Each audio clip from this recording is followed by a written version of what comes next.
अपने offline business को online कैसे ले जाए, या नया बिजनेस स्टार्ट कर रहे हैं तो ऑनलाइन बिजनेस स्टार्ट कैसे करें। अगर इसकी जानकारी चाहिए तो बहुत ज़्यादा हेल्पफुल ये वीडियो होने वाली है। एक्चुअली अगर आप ऑब्जर्व कर रहे होंगे ये चीज़ कि ऑफलाइन से ज़्यादा ग्रोथ जो है ऑनलाइन बिजनेस में है। सेल्स की बात करते हैं तो सबसे ज़्यादा सेल्स और सबसे ज़्यादा आसानी से पैसा अगर आपको मिलेगा तो वो ऑनलाइन बिजनेस में मिलता है। घर बैठे बैठे आपका स्टोर 24 आवर्स से स्टोर चलता रहता है। अगर आप ऑफलाइन बिजनेस में है तो एक लिमिटेड टाइम पीरियड के लिए आपका बिजनेस चालू रहेगा, इसके बाद रात होगा आपको दुकान बंद करना पड़ेगा, अपना ऑफिस बिजनेस जो भी है बंद करिए, फिर सवेरे होगा तब खोलिएगा।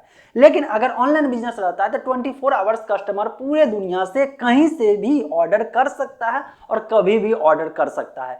मतलब ये कि अगर आपके दुकान पे कभी भीड़ लग गया और ज्यादा कस्टमर आ गया तो शायद आप जल्दी से सामान नहीं दे पाएंगे और आपका प्रोडक्ट ज्यादा सेल्स नहीं होगा। लेकिन ऑनलाइन बिजनेस रहेगा तो कितना भी कस्टमर आ जाएगा वो एक समय में एक ही बार में वो ऑर्डर कर सकते हैं, वो पेमेंट कर सकते हैं और आपका प्रॉफिट बहुत तेजी से ग्रोथ होगा। तो सब बिजनेसमैन का मन रहता है कि मेरा जो बिजनेस है, जो मेरा दुकान है, जो मेरा शॉप है उसको मैं ले जाऊं ऑनलाइन।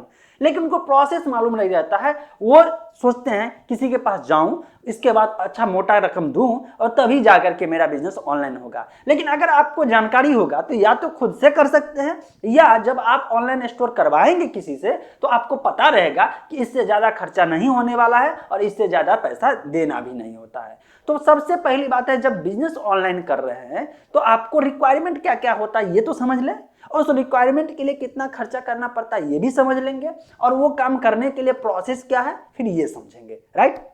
सबसे पहले मुझे बताइए कि अगर ऑफलाइन आपका बिजनेस होता है तो आप क्या करते हैं, बिजनेस का नाम रखते हैं, इसके बाद दुकान जो होता है वो दुकान बनाते हैं और इसमें सामान रखते हैं, फिर कस्टमर आता है और खरीदता है, यही होता है ना।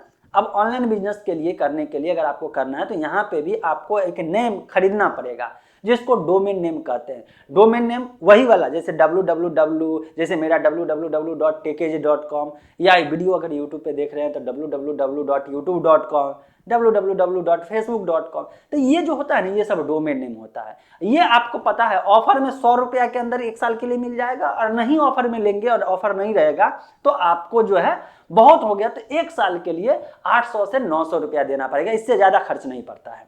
अब बात करते हैं दूसरे पॉइंट पे। दूसरा पॉइंट पे फिर क्या रिक्वायरमेंट रहेगा, आप जैसे दुकान में आप जो है भाड़ा पे कोई सामान लेते हैं ना, सामान का मतलब होता है कोई स्पेस लेते हैं ना भाड़ा पे, या बने बनाए दुकान ले लेते हैं भाड़ा पे। राइट। अगर आप भाड़ा पे अगर जगह लेते हैं तो उसका रेंट भरते हैं, या तो आपका अपना खुद का जमीन होना चाहिए। तो ऐसे ही आपको वेब होस्टिंग सर्वर लेना पड़ता है। वेब होस्टिंग क्या है, रेंट पे अगर आप लेते हैं, कोई कंपनी है 24 घंटा सारा सिक्योरिटी से लेकर सब कुछ प्रोवाइड करता है, वो आपको रेंटल बेसिस पे जो है आपको कुछ जगह देता है, जिसको कहते हैं हम लोग वेब होस्टिंग। और वेब होस्टिंग की शुरुआत करते हैं तो पूरे साल भर में सस्ता वाला अगर लेंगे, शुरुआती दौर में अगर लेंगे, मैं पहली बार नहीं कहूंगा कि आप महंगा वाला खरीद लीजिए, आपको कुछ नहीं मालूम है तो एटलीस्ट शुरुआती दौर में बहुत करिएगा तो साल में 2500 से 3000 रुपया खर्चा पड़ेगा। और हो सकता है कि 3000 3500 खर्च करेंगे तो ये जो डोमेन नेम वाला 800 रुपया लगता है ना, ये भी आपको फ्री में मिल जाने वाला है। तो आपको इतना डोमेन नेम और वेब होस्टिंग के लिए खर्चा करना पड़ेगा। अब जैसे दुकान में आप जो है किस चीज़ का काम करना चाहते हैं, सामान कहाँ रखना चाहते हैं, स्टोर बनाते हैं कि नहीं बनाते हैं, जैसे दुकान में रैक बनवाते हैं, सामान रखने के लिए वेयर हाउस बनवाते हैं, ऐसे ही ऑनलाइन बिजनेस में भी आपका जो एक स्टोर होना चाहिए।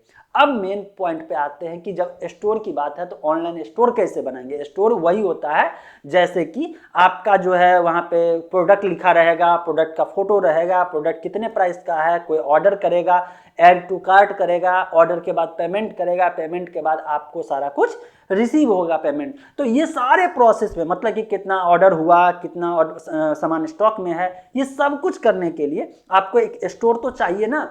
तो स्टोर जब करेंगे तो स्टोर बनाने के लिए या तो आप ओपन सोर्स का इस्तेमाल कर सकते हैं, जैसे कि ई कॉमर्स होता है। जैसे आप डोमेन नेम वेब होस्टिंग लें तो वेब होस्टिंग पे वर्डप्रेस इंस्टॉल करना है और ई कॉमर्स का प्लगइन्स और ई कॉमर्स का सेटअप करके आपको बहुत सारे ढेरों वीडियो मिल जाएंगे कि कैसे ई कॉमर्स सेटअप करते हैं, वो आसानी से मिल जाएंगे। पहले लेकिन पॉइंट समझ लीजिए, ई कॉमर्स का इस्तेमाल होता है एक अपना एक कह सकते हैं खुद का ई कॉमर्स वेबसाइट और पोर्टल तैयार करने के लिए। जैसे ई कॉमर्स वेबसाइट मतलब जैसे अमेजन, फ्लिपकार्ट, ये सब हुआ ना, तो ये भी ई कॉमर्स वेबसाइट है। वैसे ही एक सिंपल वेबसाइट को एक ई कॉमर्स वेबसाइट में कन्वर्ट कर देता है ये ई कॉमर्स। ठीक है ना।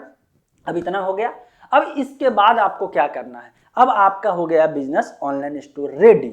अब इसके बाद सिर्फ स्टोर करने से मतलब नहीं हो जाता है, उस प्रोडक्ट को पब्लिक के पास पहुंचाना भी होता है, ठीक ना। और जब तक पब्लिक के पास नहीं पहुंचेगा आपका प्रोडक्ट सेल नहीं होगा, क्योंकि आप बेनिफिट तो जान चुके हैं कि हाँ ऑनलाइन से ये होता है कस्टमर एक्वाइजेशन जो है बहुत ज़्यादा बढ़ जाता है, कोई लोकेशन वाइज रिस्ट्रिक्शन नहीं रहता है, कोई टाइम पीरियड वाइज रिस्ट्रिक्शन नहीं रहता है, कोई क्यू वाला झंझट नहीं रहता है, सबसे टेंशन फ्री रहते हैं। लेकिन आप अगर ऑनलाइन स्टोर शुरू कर रहे हैं तो आपके जैसे बहुत सारे लोग ऑनलाइन स्टोर शुरू कर चुके हैं ऑलरेडी। कंपटीशन में जो है ई कॉमर्स वेबसाइट जो फेमस है, अमेजन है, फ्लिपकार्ट है, यहाँ पे बहुत सारे स्टोर के लोग हैं यहाँ पे।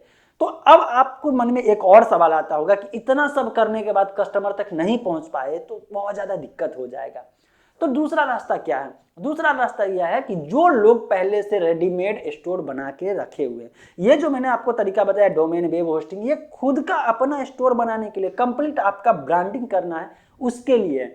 लेकिन आप चाहते हैं कि किसी का रेडीमेड स्टोर है, वहां पे जाकर के अपना प्रोडक्ट लिस्टिंग कराएं और प्रोडक्ट बेचें। तो उसके लिए आप अमेजन या फ्लिपकार्ट पे सेलर के रूप में रजिस्टर कर सकते हैं, जिसके लिए आपको पहले जीएसटी रजिस्ट्रेशन लगेगा।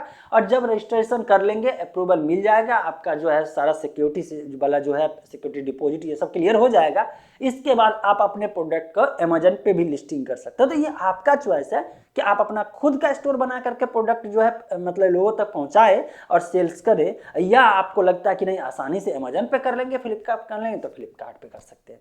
मैंने एक सॉलिड एक रफ आइडिया बताया है कि यही एक प्रोसेस होता है।